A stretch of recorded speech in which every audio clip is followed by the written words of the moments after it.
Hey friends, welcome back. Today we're going to talk about one of the most difficult interview questions, which is where do you see yourself in 5 years? In this video, I'm going to break it down into 3 parts. First, we're going to understand why company asks this question in the interview process. Second, I'm going to show you my secret formula of how to answer this question so that you can deliver a winning answer to your interviewer. And third, I'm going to show you 2 examples that you can use during your own interview. Before we answer this question and think about examples, we need to understand why companies ask this question.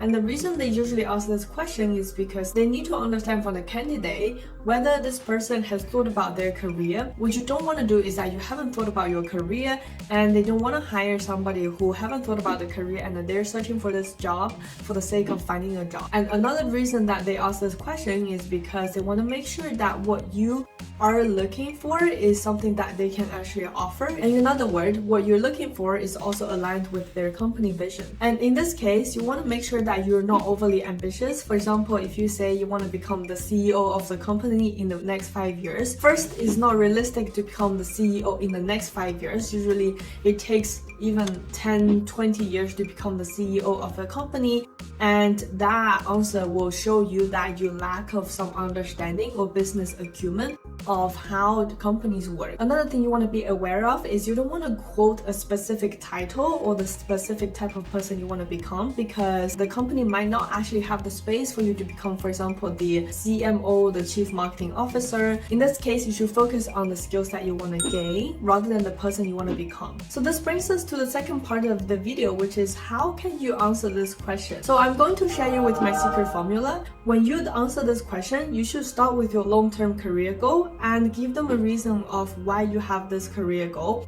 Again, this ties back to your career planning, your long-term career planning. You should have thought about your long-term career planning before start applying, which will then help you to figure out if this role is ideal for you and also figure out if this position fits into your long-term career. And once you have mentioned your long-term career, you want to then mention what your short-term career goal is and why you are applying to this job. And again, in this case, you should focus on what you will do and what are the things that you will learn instead of the person that you will become. So now let's have a look at these 2 examples. When it comes to career planning, there are 2 types of position that you can think about. The first is always going up the ladder, the type of management role. You might be someone who wants to become a manager, who want to become more senior to actually lead a team, and this is one direction that you can quote.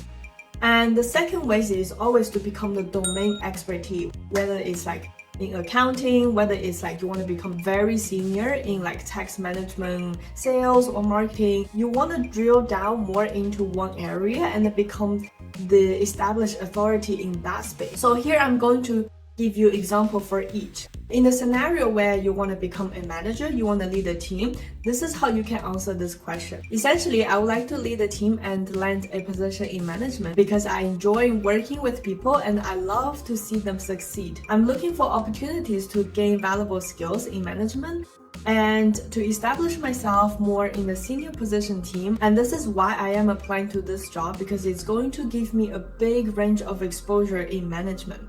Then I'm going to give you an example where you want to become a functional expert, and in this case I'm going to give you a sales related example. The reason is because I love doing sales from my previous experience as a salesperson.